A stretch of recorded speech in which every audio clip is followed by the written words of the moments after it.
Pour cette troisième et dernière partie, cette fois on va s'intéresser au règne de Louis XIV, donc qui est la figure royale du roi absolu par définition. On prend à nouveau le manuel, cette fois page 122-123, et on a une série de 6 questions. Donc on va commencer par la première question, document 2, quels sont les éléments du portrait qui montrent les pouvoirs de Louis XIV. Donc le portrait, c'est celui-ci, vous le connaissez par cœur, c'est le portrait par excellence du roi Louis XIV. Et donc, si on prend le portrait et les éléments biographiques, donc on nous demande, ah, c'est bon, on a l'intégralité, le portrait et les éléments biographiques. Donc, quels sont les éléments du portrait qui montrent les pouvoirs du roi? D'ailleurs, on va zoomer que sur le portrait puisque c'est ça qui nous intéresse. Alors, quels sont les éléments sur ce portrait qui montrent le pouvoir de Louis XIV? Alors, effectivement, Louis XIV se fait représenter avec l'ensemble des objets du sacre. Et ce sont tous ces objets du sacre qui vont montrer son pouvoir, puisqu'ils en sont le symbole. Alors d'abord, ici, l'épée, c'est le symbole de quel pouvoir que possède le roi de France, Louis XIV. Effectivement, l'épée symbolise le pouvoir militaire. Le sceptre. Sceptre, alors, où est-il? Oui, le sceptre. Donc là, on a la couronne. Le sceptre doit être là, je crois, effectivement. Il tient dans sa main. Alors, le sceptre.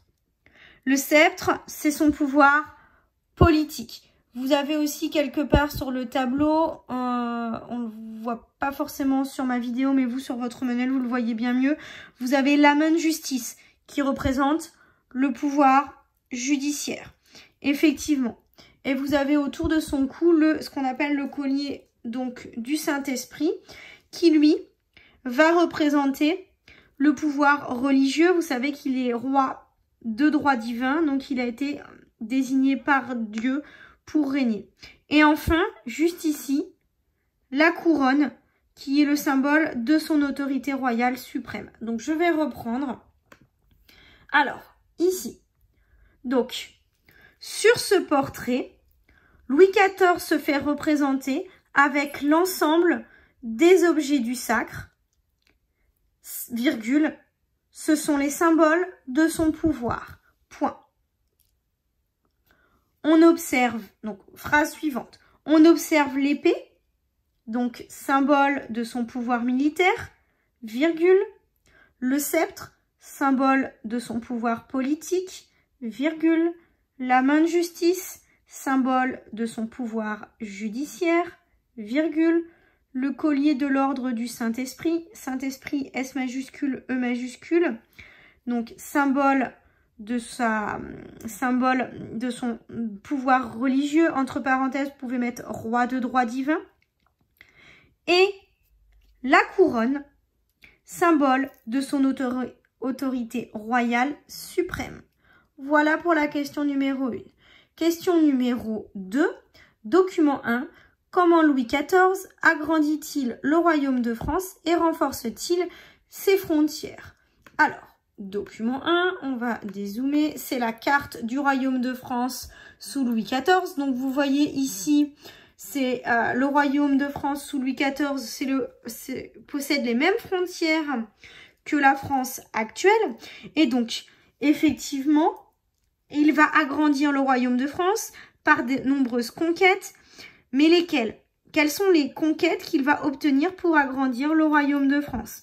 Donc vous voyez, en jaune foncé, vous avez le royaume de France au début du règne de Louis XIV. Et les parties en plus clair sont les territoires qu'il va conquérir durant son règne. Donc c'est simple pour les noter. Effectivement, on a la Franche-Comté, on a l'Alsace, on a le Hainaut, l'Artois et les Flandres. On a également plus au sud le Charolais et le Roussillon surtout. Donc là, ce sont les conquêtes qui vont lui permettre d'agrandir son royaume. Je vais reprendre dans une phrase, ne vous inquiétez pas. Et ensuite, comment il va renforcer ses frontières? Toujours en observant la carte, la légende comme d'habitude. Alors, Vous avez trouvé? Est-ce que vous avez trouvé la réponse? Donc, comment il va renforcer les frontières du royaume? Effectivement, il va confier la mission, il va confier à Vauban, qui est un grand architecte, la mission de fortifier les frontières grâce à la construction de citadelles et en renforçant l'armée et en y installant l'armée. Donc, vous voyez ici, puisqu'on vous met effectivement les villes fortifiées par Vauban, donc sur les frontières. Et puis, dans ces citadelles, des villes fortifiées par Vauban, on va y installer l'armée pour pouvoir protéger le royaume des attaques des éventuels pays voisins. Donc, je vais reprendre la question numéro 2. Alors, Louis XIV agrandit le royaume de France par de nombreuses conquêtes. 2 points. La Franche-Comté, l'Alsace, le Hainaut. Alors, Hainaut, ça s'écrit H-A-I-N-A-U-T. La Flandre, le Artois, A-R-T-O-I-S, et le Roussillon. Point. Ça, c'est pour comment il agrandit le royaume. Comment il renforce les frontières? Il protège le royaume en confiant à Vauban la mission de fortifier les frontières grâce à la construction de citadelles et en renforçant la présence de l'armée sur place. Donc, je reprends, deuxième phrase.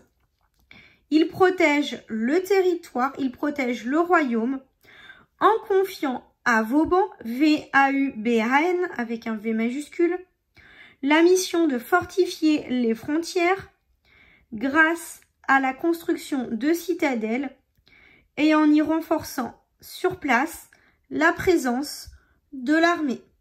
Ça, c'est pour la question numéro 2. Question numéro 3, document 3. Quand et pourquoi Louis XIV fait-il arrêter le surintendant Fouquet? Alors, donc le surintendant Fouquet, document 3. Pareil, le texte, vous allez le lire. Donc, ici, c'est l'extrait d'une lettre du roi à sa mère. Donc, on nous explique que le surintendant Fouquet, donc qui est le surintendant des finances, le ministre des Finances, hein, si c'est plus simple pour vous, voilà. Pourquoi il a été arrêté sur ordre de Louis XIV et quelles sont les raisons invoquées par le roi? Alors, d'abord, on nous demande quand. Quand le surintendant Nicolas Fouquet est-il arrêté? Alors, il est arrêté effectivement en 1661. Et pourquoi? Parce que le roi juge qu'il est devenu trop puissant et qu'il le soupçonne même de détourner l'argent du royaume. Donc, je reprends la réponse à la question numéro 3.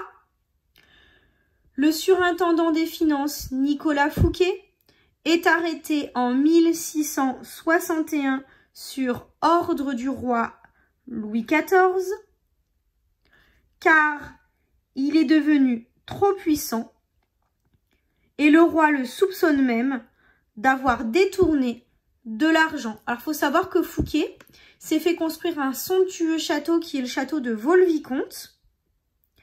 Et Louis XIV était légèrement jaloux de la demeure de Nicolas Fouquet et donc du château de Vaux-le-Vicomte. Ça peut aussi expliquer pourquoi il fait arrêter le surintendant Fouquet et il le fait accuser sans forcément preuve de détournement d'argent. Voilà. Question numéro 4. Question numéro 4, documents 1 et 4. Comment Louis XIV gouverne-t-il lors de son règne? Donc le document 1, c'est la carte qu'on a déjà étudiée dans la question numéro 2. Et le document 4, donc ici on va zoomer. Louis XIV gouverne entouré de conseillers. À partir de 1661, à la mort de son premier ministre Mazarin, Louis XIV prend seul toutes les décisions. Il s'entoure néanmoins de conseillers comme Colbert, le contrôleur général des finances, et Louvois, le secrétaire d'État à la guerre.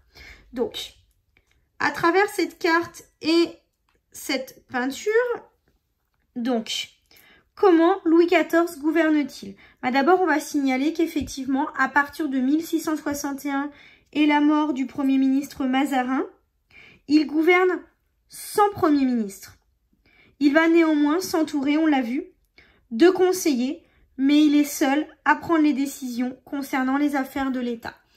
Donc, on va reprendre. Question numéro 4. Après la mort de Mazarin, M-A-Z-A-R-I-N, en 1661, Louis XIV gouverne sans Premier ministre. Point.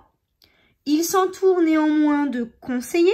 Entre parenthèses, on peut mettre Colbert, C-O-L-B-E-R-T, et Louvois, L-O-U-V-O-I-S.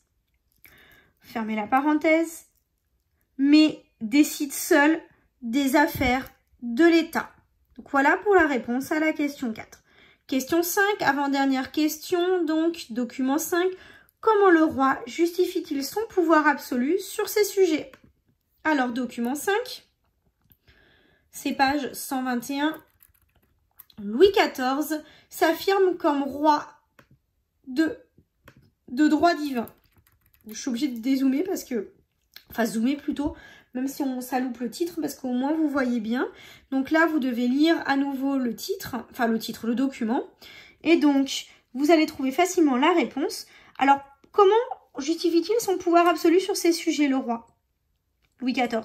Effectivement, tout simplement parce qu'il estime détenir son pouvoir de Dieu. Donc, on va reprendre. Question numéro 5. Louis XIV justifie son pouvoir absolu sur ces sujets en estimant qu'il détient son pouvoir de Dieu. Point final.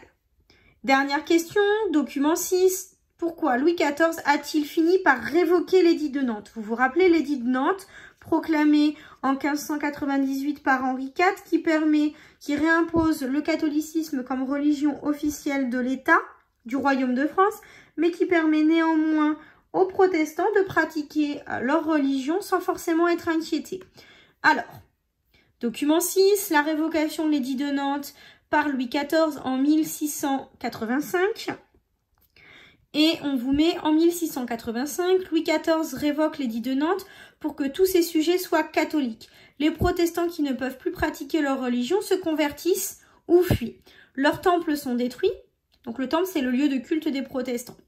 Alors ici, on vous montre donc la destruction du temple protestant de Charenton, donc à côté de Paris, lors de cette fameuse année 1685. Alors, tout simplement, pourquoi Louis XIV a-t-il révoqué l'édit de Nantes? Vous l'avez compris.